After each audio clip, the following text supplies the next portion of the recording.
Apa sih kepemimpinan itu? Kepemimpinan adalah kemampuan untuk mempengaruhi, menginspirasi, dan mengarahkan individu atau kelompok untuk mencapai tujuan yang telah ditetapkan secara sukarela dan penuh semangat. Dalam konteks manajemen, kepemimpinan adalah inti dari fungsi pengarahan atau directing. Seorang manajer mungkin baik dalam merencanakan dan mengorganisir, tetapi tanpa kepemimpinan, timnya akan kesulitan untuk bergerak secara efektif. Yang berikutnya yaitu teori-teori kepemimpinan. Perkembangan teori kepemimpinan dapat dibagi menjadi beberapa era.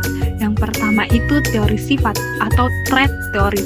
Konsep kepemimpinannya yang dimana pemimpin yang efektif memiliki seperangkat sifat atau karakteristik pribadi yang dibawa sejak lahir. Adapun contoh sifatnya, seperti kecerdasan, percaya diri, integritas, determinasi, dan kemampuan untuk beradaptasi.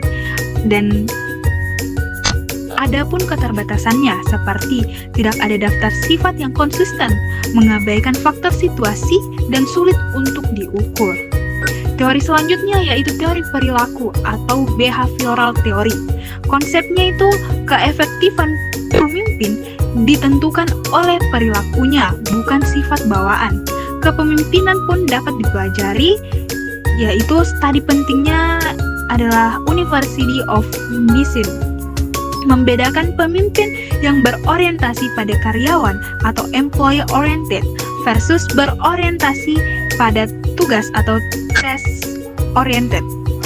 Ohio State University menemukan dua dimensi perilaku, pertimbangan atau consideration hubungan manusiawi, dan struktur inisiasi atau initiating struktur ataupun penetapan tugas.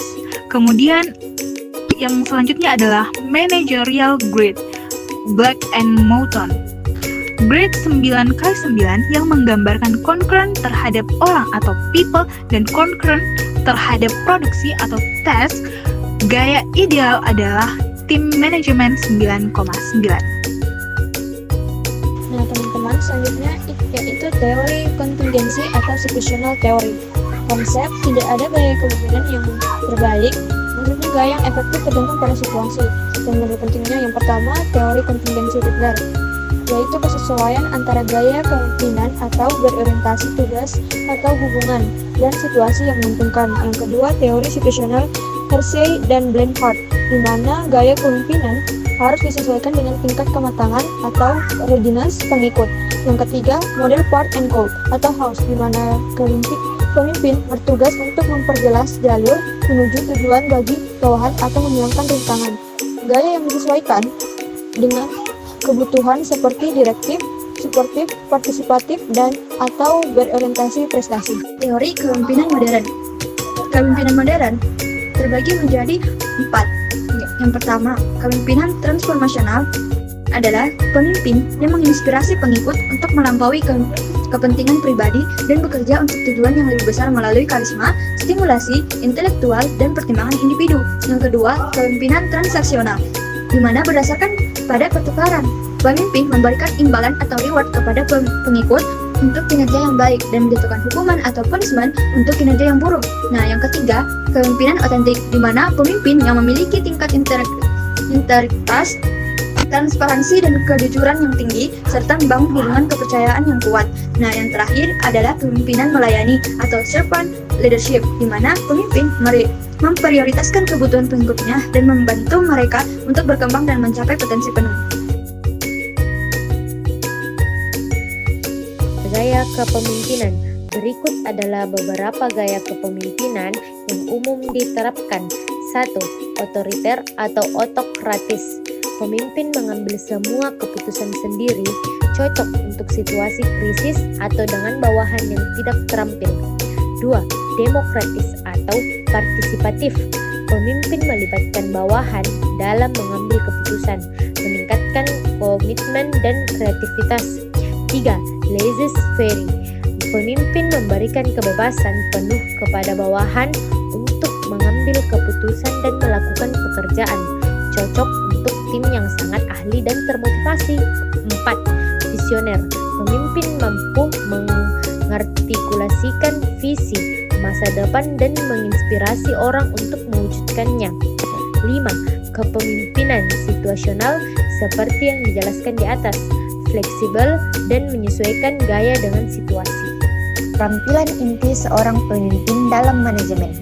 1. Kecerdasan emosional, emotional intelligence, kemampuan untuk mengenali, memahami, dan mengelola emosi diri sendiri dan orang lain. Ini adalah fondasi dari semua keterampilan kepemimpinan. 2. Komunikasi yang efektif, bukan hanya berbicara, tetapi juga mendengar secara aktif dan menyampaikan pesan dengan jelas. 3. Kemampuan membuat keputusan, mampu menganalisis informasi, menimbang resiko, dan mengambil keputusan yang tepat pada waktunya. 4. Kemampuan mendelegasikan, mempercayai dan memberikan tanggung jawab kepada orang yang tepat. 5. Motivasi dan inspirasi, memahami apa yang memotivasi setiap anggota tim dan mampu menciptakan lingkungan yang mendorong semangat kerja. 6.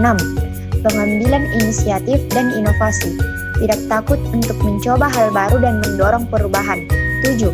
Akuntabilitas, bertanggung jawab penuh atas kesuksesan dan kegagalan tim. Yang kelima, mengembangkan keterampilan kepemimpinan. Kepemimpinan bukanlah bakat bawaan, tetapi keterampilan yang dapat dikembangkan melalui yang pertama, pembelajaran formal, yaitu seperti pelatihan, seminar, dan kursus manajemen. Kemudian yang kedua, mencari mentor, belajar dari pemimpin senior yang berpengalaman. Kemudian yang ketiga, self-reflection, mengevaluasi kekuatan dan kelemahan diri sendiri secara jujur.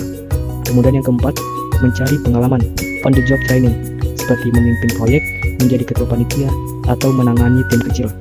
Kemudian yang terakhir, membaca dan belajar dari kisah orang lain, seperti membaca buku biografi atau studi kasus kepemimpinan.